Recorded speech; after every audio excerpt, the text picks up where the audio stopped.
اس channel میں خوش آمدید تمام سننے والوں اور دیکھنے والوں کو میرا سلام پہنچے۔ خوفناک ناول کھنڈر کی قسط نمبر 9 پیش خدمت ہے۔ میں نیچے ہی نیچے گرتا چلا جا رہا تھا، کبھی الٹا، کبھی سیدھا، اور کبھی سر کے بل تو کبھی ہوا میں کلا بازیاں کھاتا۔ تاریک گہرائیوں میں گرتا چلا جا رہا تھا، جیسے کوئی کثر فنا تھا جس کے اندر میں گرتا چلا جا رہا تھا۔ اب تو میرے حواس بھی ہاتھ چھوڑنے لگے تھے، میرا دل ہولنے لگا تھا اور حلق سے اضطراری طور پر چیخیں بھی خارج ہونے لگی تھیں، مگر کنویں کی گہرائی تھی کہ کسی طور ختم ہونے کا نام ہی نہیں لے رہی تھی۔ بالآخر ہوش و خرد کی دنیا سے بالکل بیگانہ ہو گیا اور مجھے کچھ ہوش نہ رہا۔ دوبارہ میری آنکھ کھولی تو میری سماعتوں میں پانی کا شور سا سنائی دیا۔ شپاشپ موجوں کی روانی کی ہموار آواز، مجھے محسوس ہوا جیسے میرا پورا بدن پانی سے بھیگ گیا ہو۔ میں نے آنکھیں کھولیں مگر مجھے اپنے چاروں طرف گٹاٹوپ تاریکی کے سوا کچھ نظر نہ آیا۔ مجھے یوں لگا جیسے میں کسی گیلی زمین پر پشت کے بل لیٹا تھا، مجھ پر پانی کے قطرے بھی ٹپک رہے تھے۔ ذرا دیر بعد میری آنکھ کچھ دیکھنے کے قابل ہوئی تو مجھے بالکل مدھم سی روشنی کا احساس ہوا۔ ایک عجیب سی گھٹن اور سیلن محسوس ہو رہی تھی۔ میں نے اٹھ کر بیٹھنا چاہا تو اچانک میرا سر پتھریلی چھت سے ٹکرایا۔ قطرہ قطرہ مجھ پر گرنے والا پانی اس چھت سے ٹپک رہا تھا۔ اب تو میں بری طرح سٹ پٹایا۔ پھر میں نے کیچڑ زدہ زمین میں ریگتے ہوئے اپنا رخ مدھم روشنی کے مخرج کی طرف کیا تو سامنے مجھے ایک طویل قوس کی صورت میں چھجا نظر آیا، جس کے باہر مدھم سی روشنی میں مجھے ٹھاٹھے مارتا ہوا سمندر دکھائی دیا۔ میں نے کوہنیوں اور گھٹنوں کے بال جلدی جلدی رینگنا شروع کر دیا۔ میں اس قبرنما سیلن زدہ سے ماحول سے جلد از جلد نکل جانا چاہتا تھا۔ کیچڑ سے میرے کپڑے لتھڑ چکے تھے اور بالآخر میں نیم روشن سرے پر پہنچی گیا۔ اب مجھے سانس لینے میں بھی دشواری نہیں ہو رہی تھی، مگر پھر بھی مجھے ایک عجیب سی گھٹن کا احساس ہو رہا تھا۔ قبرنما زمین سے ابھرنے کے بعد میں اٹھ کھڑا ہو گیا اور حیران و پریشان چاری طرف دیکھنے لگا۔ میرے چاری طرف عجیب سی روشن تاریکی چھائی ہوئی تھی، مگر اس مدھم اور پرسرار سی روشنی کا مخرج مجھے کہیں بھی نظر نہیں آ رہا تھا کہ آخر یہ چاند کی روشنی تھی یا سورج کی۔ ایک عجیب سی ویرانی اور سناٹے کا راج تھا۔ سامنے سمندر کی طرح کا پانی پھیلا ہوا تھا اور اس کے بعد گور تاریکی تھی۔ ساحلی ریت پر کھڑے کھڑے میں حیران و پریشان نظروں سے ساحل کے کنارے ریت کے ٹیلوں کے پرسرار ہیولوں کو دیکھ رہا تھا۔ مجھے تو آسمان بھی نظر نہیں آ رہا تھا، بس ایک تاریکی تھی، مستقل قائم اور آباد رہنے والے گھنگور تاریکی۔ اس ہولناک ماحول سے مجھے اپنے وجود میں خوف کی پھریری سی دوڑتی محسوس ہو رہی تھی۔ پھر میرے اندر ایک روح فرسا خیال ابھرا، کہیں میں زمین کے اندر پاتال کی نادیدہ دنیا میں تو نہیں اتر آیا ہوں۔ اف خدایا، کیسا پرہول ماحول تھا! ہر طرف سناٹے کا راج تھا، نہ بندہ تھا نہ بندے کی ذات، حتیٰ کہ ایک معمولی سا چھوٹا چرند پرند تک دکھائی نہیں دے رہا تھا۔ اچانک مجھے سامنے سمندری پانیوں کی سطح پر ہلچل سی ہوتی نظر آئی۔ میں چونک کر مذکورہ سمت دیکھنے لگا۔ میرا دل و دماغ کی عجیب کیفیت ہو رہی تھی، یوں لگ رہا تھا جیسے ابھی کچھ ہو جائے گا، جیسے کوئی ناقابل یقین انہونی پانی کی سطح آب پر پرسکون ہو گئی۔ میں سمجھا شاید کوئی بڑی مچھلی باہر آنے کی کوشش کر رہی تھی۔ میں نے ساحل کے ساتھ ساتھ قدم آگے بڑھائے تو اچانک پانی کی پرسکون سطح میں ایک بار پھر زبردست ہلچل ہوئی۔ میں ٹھٹک کر مذکورہ سمت دیکھنے لگا، تب دوسرے لمحے مجھے پانی کی سطح پر کوئی شے ابھرتی ہوئی دکھائی دی۔ میرا دل زور زور سے دھڑکنے لگا اور بغور پانی کی سطح پر تیرتی ہوئی اس عجیب شے کو دیکھنے لگا۔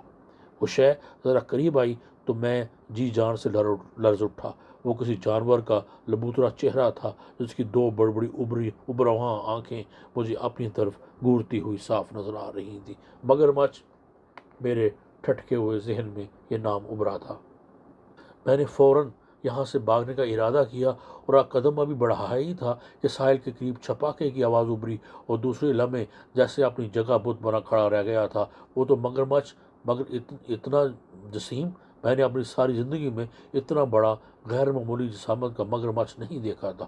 وہ کسی چپکلے کی طرح رینگتا ہوا اپنا غار جیسا منہ پھاڑے میری طرف بڑا چلا آ رہا تھا۔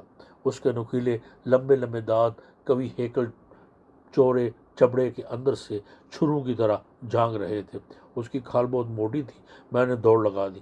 وہ کبھی ہیکل مگرمچھ بھی ساحلی ریت پر دب دب کرتا دوڑا چلا آ رہا تھا۔ میری سانسیں پھول گئیں، مگر اس وقت خوف نے میرے اندر عجیب سی طاقت بھر دی تھی، مگر مجھے کسی پرانے دور کی بھاری بھرکم افریت کی طرح دوڑتا میرے پیچھے چلا آ رہا تھا۔ اگر میں گر جاتا وہ تو چشم زدن میں مجھے اپنے غار ایسے بھیانک جبڑوں میں دبوچ کر سالم نکل جاتا۔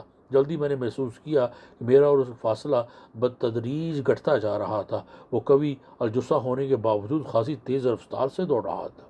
جلد ہی مجھے یہ روح فرسا احساس ہونے لگا کہ میں کسی بھی وقت دم بے دم ہو کر گر پڑوں گا اگر جلد ہی کوئی محفوظ پناہ گاہ نہ ملی تو۔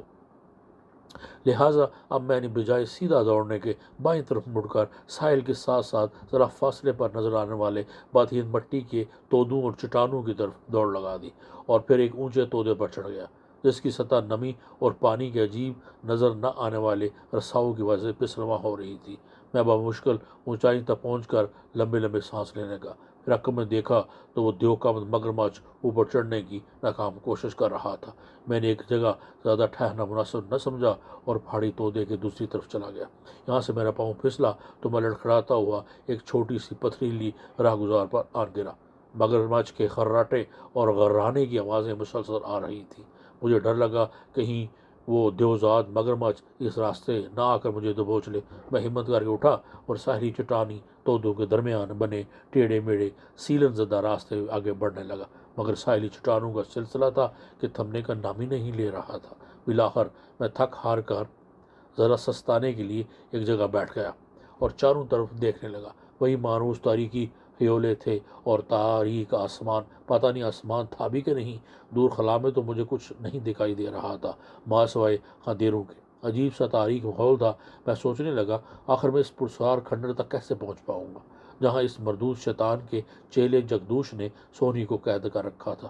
چنانچہ وہ مروز کھنڈر کہاں تھا اور کس مقام پر تھا، بہر طور میں مایوس نہیں تھا، کیونکہ میں اتنا تو جان ہی گیا تھا کہ میں جگدوش کی جس بد نگری میں پہنچنا چاہتا تھا وہاں پہنچ چکا تھا۔ اب کھنڈر تک بھی پہنچ جاؤں گا۔ مجھے یاد آیا کہ جب میں متواتر خواب میں اس کھنڈر میں خود کو دیکھا کرتا تھا تو وہ تلسماتی چاند کی روشنی ہوتی تھی۔ ہو سکتا ہے یا ایسی رات ہو۔ یہ سوچ کر میں کچھ مطمئن ہوا اور میں نے یہی فیصلہ کیا کہ اگر یہاں رات کا وقت ہے تو پھر مجھے یہ رات ادھر ہی گزارنی چاہیے۔ پھر مجھے اس بات پر حیرت تھی کہ آخر رات میں بھی آسمان پر چاند یا تارے تو چمکتے ہوئے نظر آنے ہی چاہیے تھے۔ بہر طور میں یہی دعائیں مانگنے لگا کہ کاش یہاں بھی دن رات کا سما ہو، ورنہ تو مشکل پڑ جائے گی۔ اگر یہاں مستقل اندھیروں نے ڈیرے ڈال رکھے تو مصیبت ہو جائے گی۔ بہر طور میں نے اللہ سے دعائیں مانگتا ہوا وہیں لیٹ گیا، اور پھر نہ جانے کب میری آنکھ لگی اور میں گہری نیند میں ڈوب گیا۔ آنکھ کھلی تو مجھے چبھن کا احساس ہوا۔ پھر دوسری لمحے یہ دیکھ کر میری خوشی کی انتہا نہ رہی کہ میرے چاروں طرف دن کا اجالا پھیلا ہوا تھا۔ میں جلدی سے آنکھیں ملتا ہوا اٹھ کر بیٹھ گیا، پھر بے اختیار سر اٹھا کر آسمان کی طرف دیکھا۔ دن کا اجالا وہیں سے نمودار ہو رہا تھا، لیکن مجھے سورج کہیں نظر نہیں آیا اور نہ ہی دھوپ کا احساس رہا۔ یہ دن کی روشنی تھی جو چاروں اطراف پھیلی ہوئی تھی۔ میرے لیے یہی کافی تھا، ورنہ تو مجھے یہاں کے تاریک ماحول سے بڑی وحشت سی ہونے لگی تھی۔ موجوں کا شور بھی اب میری سماعتوں کو بھانے لگا تھا۔ میں جلدی سے اٹھا، واپس ساحل کی طرف بڑھا، اور وہاں کا ماحول بھی اب روشن ہو چکا تھا۔ حد نگاہ تک بے کران سمندر پھیلا ہوا تھا، مگر اس کا پانی قدرے سیاہی مائل تھا۔ میری پیاس شدید ہو گئی۔ میرے بدن اور کپڑوں پر بے تحاشا کیچڑ لگا ہوا تھا۔ میں ریت پر دوڑتا ہوا سمندر کے کنارے پر آ گیا۔ یہاں میرے گھٹنوں تک پانی تھا۔ میں نے کپڑوں سمیت غسل کیا اور اپنے کپڑے اور بدن سے کیچڑ صاف کیا۔ تھوڑا چلو بھر کے اسے چکھا تو مجھے اس کا ذائقہ نمکین لگا۔ میں نے اسے پینے کا ارادہ ترک کر دیا۔ نہ جانے کیسا پانی تھا، کہیں اسے پی کر میرے پیٹ میں مروڑ نہ اٹھتے۔ مجھے اس کبھی ہیکل مگرمچھ کا بھی ڈر تھا، کہیں وہ کم بخت دوبارہ نہ نکل آئے۔ اس لیے میں جلدی جلدی نہا دھو کر دوبارہ ریت پر آ کر بیٹھ گیا۔ مجھے ایک نئی پریشانی نے گھیرا تھا، وہ تھی صاف اور میٹھا پانی۔ اس کے بعد خوراک، یہ دونوں چیزیں میری بقا کے لیے لازمی تھیں۔ چنانچہ میں نے چٹانوں سے دوسری طرف جانے کا اشارہ کیا اور اٹھ کھڑا ہوا۔ 30-40 قدم تو میں ساحلی ریت پر سمندر کے کنارے کنارے چلتا رہا۔ کافی آگے جا کر مجھے ساحلی چٹانوں کے عقب سے کچھ درخت جھانکتے دکھائی دیے۔ میری خوشی کی انتہا نہ رہی۔ میں اب دوڑنے لگا، پھر چٹانوں کے درمیان بنی ٹیڑھی میڑھی سنگلاخ راہ گزار سے ہوتا ہوا دوسری طرف آ گیا۔ سامنے عجیب وضع کے درختوں اور خودرو جھاڑیوں کا خاصا طویل سلسلہ پھیلا ہوا دکھائی دیا۔ میں رکے بغیر چلتا رہا، حتیٰ کہ جنگل کے قریب پہنچ کر رک گیا۔ یہاں عجیب سی خاموش تاری تھی، نہ پرندوں کے بولنے کی آوازیں آ رہی تھیں اور نہ ہی کوئی ذی نفس نظر آیا۔ میں اللہ کا نام لے کر اس پرسرار جنگل میں داخل ہو گیا۔ یہاں ہرے بھرے درختوں